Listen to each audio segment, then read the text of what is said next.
ازيكم عاملين ايه؟ يا رب دايما في احسن صحة واحسن حال. يلا نجهز الغدا مع بعض. غدا سهل وسريع كده ومش هياخد مننا وقت خالص. الغدا هيكون عبارة عن ميني بانيه ورز مبهر. البانيه مش هنحط فيه بيض خالص، وفي نفس الوقت القشرة هتفضل ثابتة معاكي، يعني حتى وانتي بتشيليها بايدك كده هتكون صعبة، تلاقيها بتطلع بالانسجة كده. يلا نسمي الله ونشوف الطريقة مع بعض. انا عندي صدر فرخة كامل هقطعه زي ما انتوا شايفين كده. الطبقة الرقيقة بقطعها كده بالطول، لكن في حتة سميكة كده في الصدر من قدام، دي اللي تحت دي بتبقى الطبقة رقيقة، فبقطعها قطع صغيرة زي ما انتوا شايفين كده. الطبقة بقى اللي هي السميكة اللي بتكون من فوق دي هقسمها نصين واقطعها برضو لمكعبات صغيرة. انا هعمل ميني بانيه. ميني بانيه ده بيرمي معاكي كمية كتير، وفي نفس الوقت يعني النص كيلو ده احنا هناكله على يومين، احنا 4 افراد. احنا في العموم لما بعمل بانيه العادي بنص كيلو بيكون على قد الغدا ليوم واحد. ما شاء الله لما عملته ميني بانيه كده قطع صغيرة عمل معايا كمية اكبر واكلناه اليومين. انا قطعت البانيه كده لقطع صغيره، وبعدين حطيت عليه ملح وخل وشويه ميه كده ونقعته فيهم شويه، وبعد كده شطفته وصفيته من اي ميه موجوده فيه. عندي بصلايه وسط كده بشرتها او تضربيها في الكبه، وبعدين حطيت عليها ملح وفلفل اسود وافركها كويس كده بايدي. الحركه دي بتخلي البصل كده طعمه يبان ويتبل كويس من الملح والفلفل، والميه بتاعته كده تطلع والبانيه يتشربها. حطيت البصلايه المبشوره على البانيه وهقلبه كده كويس، وهحط حوالي ربع كوباية لبن كده او فنجان صغير كده من اللبن. اللبن هيساعد البانيه على انه يكون طري كده معاكي، ولما تيجي تاكليه متحسيش ان هو ناشف. وحطيت معلقتين كبار دقيق. المقطع ده للاسف ما تصورش، الكاميرا فصلت وانا ما خدتش بالي. كده انا حطيت البصل بالملح وفلفل اسود وحوالي ربع كوباية لبن ومعلقتين كبار دقيق. هي دي تتبيلة البانيه بتاعتي. بيطلع طعمه حلو جدا، بيبقى بانيه كده زي ما الكتاب قال. جربوه ان شاء الله هيعجبكم. متقلقيش خالص من الكفر الخارجي، هيفضل ثابت. وركزي معايا بقى في الكام تريكه اللي هقولك عليهم دلوقتي. مبدئيا كده لما تيجي تعملي البانيه تطلعي البانيه من التتبيله بايد وتحطيه في الكريسبي، والايد التانية تتبلي بيها البانيه في الكريسبي تبقى ناشفه وتطلعيه في طبق تاني. الحركه دي هتخلي ايدك تبقى ناشفه، يعني الايد اللي بتتبلي بيها تكون ناشفه وما تستهلكش كده كريسبي كتير، وفي نفس الوقت ما تكونش كده عجينة في ايدك وهتبقى مش حلوة وهتضايقك، وفي نفس الوقت لما تعمل تكتلات هتمسك في قطعة البانيه وهيبقى شكلها مش حلو، ومش هتعرفي تضغطي بايدك كويس على قطعة البانيه. لو عايزة بانيه مقرمش وفي نفس الوقت يكون محتفظ بلونه الذهبي، هاتي الكريسبي السايب اللي بيكون موجود عند العطار، هاتي نص كيلو كده، اطحنيه في الكبة خليه ناعم، وبعدين تبليه بملح وفلفل اسود عشان هو بيكون مش مملح. وطبعا البانيه بيكون من جوه ماشي، حطينا على البصل ملح وفلفل اسود، بس بيكون محتاج التتبيله الخارجيه تكون متبله شويه، ملح فلفل اسود.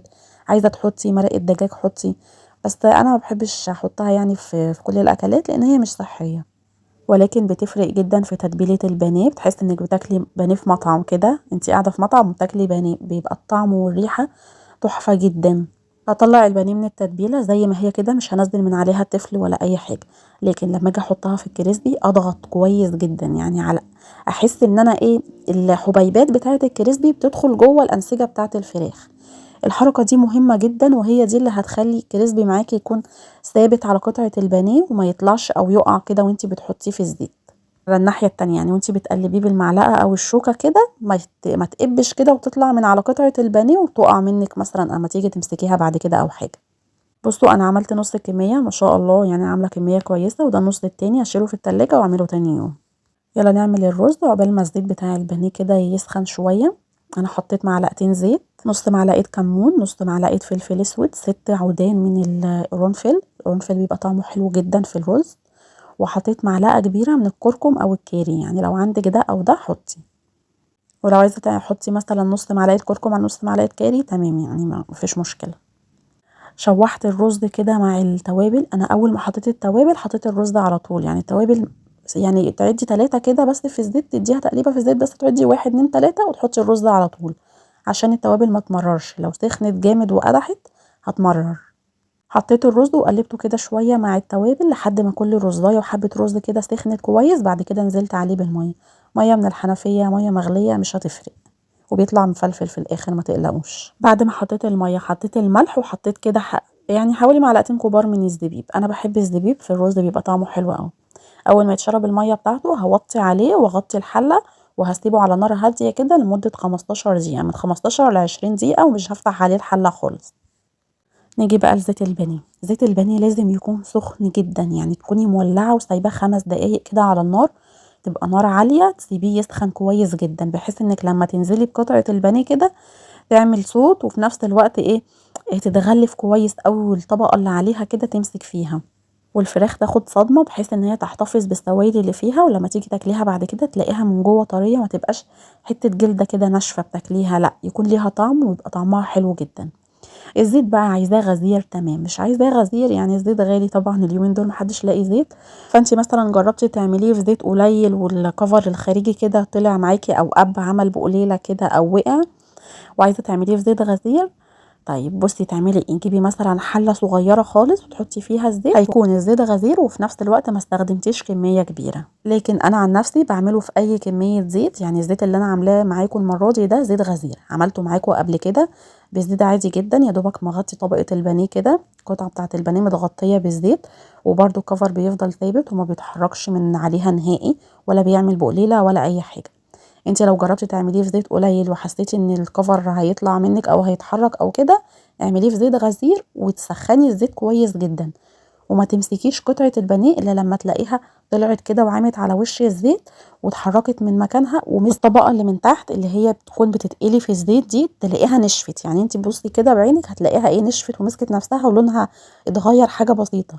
اللون مش بيتغير جامد في الكريسبي ستيب ده، هو بيكون محتفظ بلونه، ودي احلى حاجة فيه بصراحة، بتكون قطعة البانيه كده لونها ذهبي ومقرمشة وطعمها حلو جدا.